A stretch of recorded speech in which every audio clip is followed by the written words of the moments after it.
O ano terminou da melhor maneira possível, afinal de contas, foi conquistado o grande objetivo da temporada, mas em 365 dias acontece muita coisa, minha gente. E é o 2024 Alvinegro que vamos relembrar no vídeo de hoje.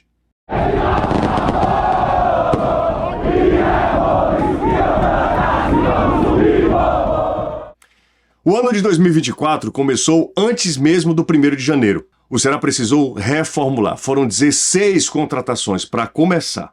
A primeira delas foi sem muito oba-oba, mas se tornou um dos mais regulares, Lourenço.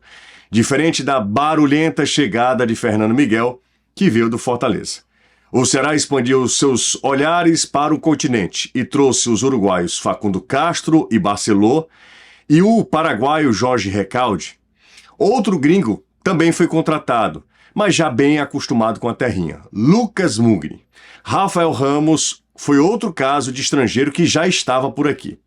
Era um novo e reconstruído elenco. Logo de cara, cearense e Copa do Nordeste. Nesses primeiros meses do ano, Ceará e Fortaleza concentraram suas forças no estadual. Rivalidade fala muito alto. O Ceará tinha a tarefa de evitar um inédito hexacampeonato no futebol cearense. Mas na estreia, a empolgação de um novo ano deu lugar à preocupação. Ailon precisou sair do banco de reservas para evitar a derrota para o Maracanã. Depois do susto inicial, vitórias até encontrar o Fortaleza no primeiro clássico rei do ano. Contra um rival que está numa série acima, com mais tempo de trabalho, com mais investimento, como o Ceará se comportaria? Essa era a pergunta. Estaria pronto para evitar o Hexa? A resposta é sim. Aliás, hein, gente, que clássico tivemos, um 3-3 para ser relembrado por muito tempo. O Ceará abre 2-0, no segundo tempo Fortaleza é avassalador e vira, mas o Ceará vai em busca e consegue nos minutos finais o empate. Muita coisa aconteceu depois daquele jogo, mas ali o caráter desse time estava sendo forjado. Um grupo que não desiste de lutar. Simultaneamente ao que acontecia em campo, o Ceará passava por problemas fora dele. Mas parecia que o elenco estava numa necessária bolha. O time ia bem nas competições que disputava, porque a essa altura estava rolando já a Copa do Nordeste. Inegavelmente o Campeonato Cearense era a prioridade. Mas classificação previsível para as semifinais. Contra o Ferroviário, favoritismo não mais do que o Fortaleza nos duelos contra o Maracanã. Os dois, mais uma vez, na final, Ceará e Fortaleza. Desde 96, os dois se revezam na conquista do título do Campeonato Cearense. Dois confrontos iriam consagrar ou um inédito hexacampeão, ou o Ceará voltaria a comemorar um título estadual. No primeiro duelo, 0-0. Tudo ficou para o segundo e decisivo confronto. O último clássico rei do ano. Se o título do Ceará parecia improvável, o chutaço de Saulo Mineiro de esquerda, no ângulo de João Ricardo, era um sinal que os deuses alencarinos do futebol tinham um lado neste ano. Mas para que o sobrenatural não seja tão determinante no desfecho do Campeonato Cearense 2024, é bom lembrar que o Ceará havia vencido o Fortaleza na fase de grupos da Copa do Nordeste. Mas o equilíbrio marcou os clássicos deste ano. Lucero levou a decisão para os pênaltis, do jeito mais dramático, mas da forma mais inesquecível. O Ceará perde as duas primeiras cobranças, o Fortaleza erra, a estrela de Richard brilha e o Ceará vence 3-2 nas cobranças de pênalti, conquista o Campeonato Cearense 2024. O seu 46º estadual na história. O primeiro objetivo ali já foi alcançado. 4 dias depois dali, um confronto eliminatório contra o Sport pelas quartas de final da Copa do Nordeste. Muita coisa envolvida nesse confronto. Reedição da final do ano passado, o atentado ao ônibus do Fortaleza, era a primeira vez que um time cearense voltava ao Recife. Um jogo cercado de muita tensão. O Ceará tomou um gol no fim e se despede do Nordestão. Aí era hora de pensar nas competições nacionais. Hora de estrear na Série B. O grande objetivo do ano.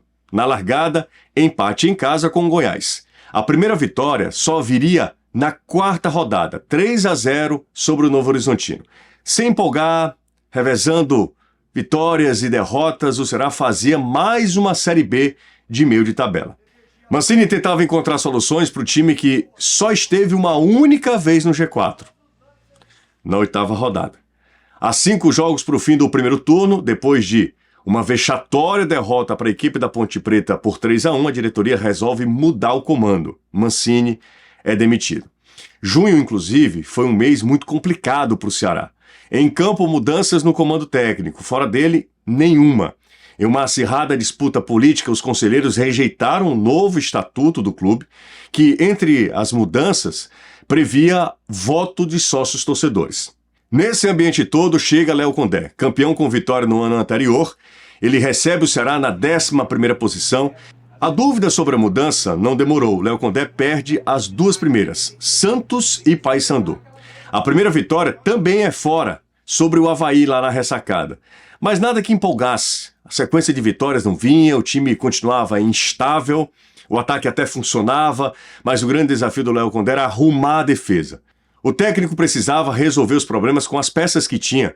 Por conta do transferbão, o Ceará ficou impedido de contratar novos jogadores e perdeu oportunidades na janela de transferência. Os poucos que vieram não mudaram o patamar técnico do elenco. Nenhum grande reforço, mas aí é que entra em cena a torcida. Mesmo sem lutar pelas primeiras posições, mesmo sem uma sequência de vitórias que indicasse uma arrancada, mesmo com todos os problemas políticos vividos pelo clube neste ano, a torcida resolveu acreditar. Talvez só ela enxergasse um horizonte mais promissor. Não importavam as circunstâncias, ela ia empilhando os melhores públicos da Série B. No quesito média de público, aí é covardia com os outros. Ao fim da competição, era da torcida do Ceará 9 dos 10 maiores públicos. Ela foi o combustível que o time precisava para, enfim, conseguir uma arrancada final. Uma improvável arrancada para o acesso. Faltavam poucas rodadas, sobravam concorrentes, mas o Ceará conseguiu voltar ao G4, restando 2 jogos para o fim da competição. Conseguiu ali o que poucos acreditavam que seria possível. Até a última rodada contra o Guarani, o Ceará venceu 8 dos 10 últimos jogos. Saulo, Pulga, defesa mais sólida, um time mais equilibrado e a torcida que fazia a diferença. Antes do jogo decisivo lá em Campinas, uma festa incrível na Arena Castelão contra o América Mineiro, com o maior público registrado no estádio. O desfecho contra o Guarani foi mais dramático do que se imaginava e que precisava. O Ceará não venceu o já rebaixado Guarani, mas contou com a derrota do Novo Horizontino para ficar com a 4ª posição e voltar à Série A. Feito que fortalece a campanha de João Paulo para mais 3 anos à frente da presidência do clube. Fechar 2024 com o título cearense, que tem um valor histórico agregado, e ter conquistado o acesso e voltado à elite, faz deste um ano especial para a torcida do Ceará. Foi um 2024 cheio de altos e baixos, de muitos desafios, mas que mostrou um time comprometido, a força de uma torcida e os desafios que estão por vir. Se você chegou até aqui, meu muito obrigado. Esse foi o vídeo de retrospectiva do Ceará em 2024. Se você curtiu o vídeo, deixa o like, se inscreva se você ainda não for inscrito, deixa o seu comentário, o que é que você lembra desse 2024. A gente se vê em 2025.